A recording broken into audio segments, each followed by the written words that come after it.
રહ્યા છો વડોદરા લાઈવ 24/7. હવે જોઈએ અગત્યના સમાચાર.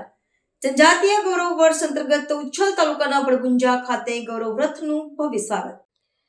ભગવાન બિરસા મુંડાની 150મી જન્મ જયંતિ વર્ષની દેશ સહિત સમગ્ર ગુજરાત રાજ્યમાં જનજાતીય ગૌરવ વર્ષ તરીકે ખૂબ ઉત્સાહભેર ઉજવણી કરવામાં આવી રહી છે.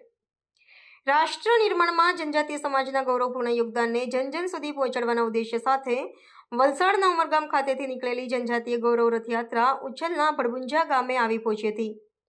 આ જનજાતીય ગૌરવ રથયાત્રા સહિત રથયાત્રા સાથે જોડાયેલ આદિજાતિ વિકાસ વિભાગના કેબિનેટ મંત્રી તથા તાપી જિલ્લા પ્રભારી મંત્રી શ્રી નરેશભાઈ પટેલ તથા રમતગમત વિભાગના રાજ્યમંત્રી ડોક્ટર જયરામભાઈ ગામિતનું ગ્રામજનો આગેવાનો દ્વારા ઉત્સાહ અને ઉમંગ સાથે ભવ્ય સ્વાગત કર્યું હતું.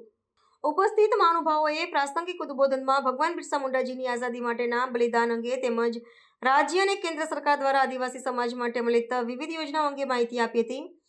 આ પ્રસંગે વ્યારા વિધાનસભાના ધારાસભ્ય શ્રી મોહનભાઈ કોંકણી, જિલ્લા પંચાયત પ્રમુખ શ્રી ઝાલમસિંહ વસાવા, પૂર્વ જિલ્લા પંચાયત પ્રમુખ શ્રી સુરજભાઈ વસાવા અને અન્ય પદાધિકારીઓ પણ ઉપસ્થિત રહ્યા હતા.